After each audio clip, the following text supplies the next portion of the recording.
Universities are told all the time that they should be preparing the youngsters for the world of work today and providing them with the skills they need. I question whether academics are the right people to be doing that. Frankly, most of the people I work with in university didn't work in industry very recently, and they don't really know what's up to date. Now, my thought is, instead of trying to bed the skills within the curriculum, within the 2 semesters of the academic year, why not use those 4 months in the summer as a separate strand which are specifically dedicated to skills development, where the youngsters engage with people who really know what's needed, those people who are actually in the industries, who can talk from a real, everyday, current perspective. Part of the problem is, if you ask any one industry what skills they need, it will differ from the next industry and the next industry. So there is no common consensus as to what the skills are, other than they call them employability skills, not specific enough.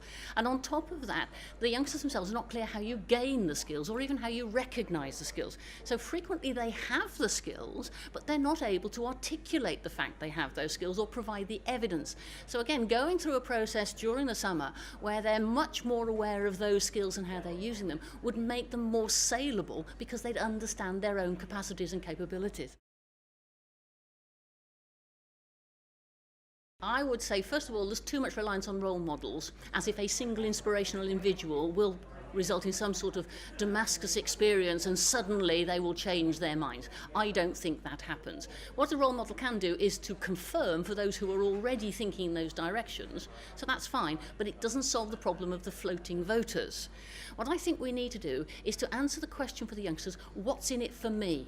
I don't think we ever address that. We always talk in terms of what they can do for the company. Let's ask what the company is offering to them and articulate it far more clearly.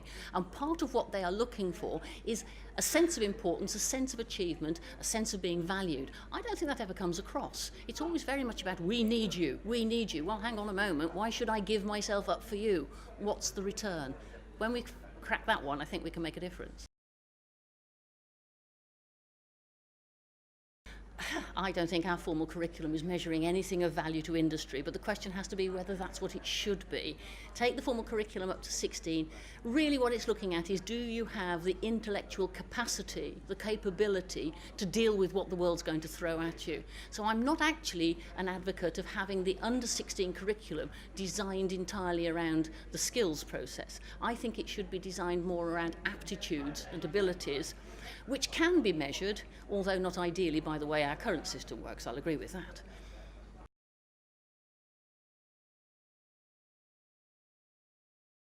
So what I would like to see is, throughout the whole report, is an analysis of the gender impact of every element of the document that comes forward. So every recommendation should be tested against, how does that affect men and women differently? Is it simply the masculine, or are we actually addressing both genders? Because we are not the same. And I think we have to take that into account. And so far we've looked at a lot of good ideas that are great for one gender, don't work for the other. Let's address both very specifically.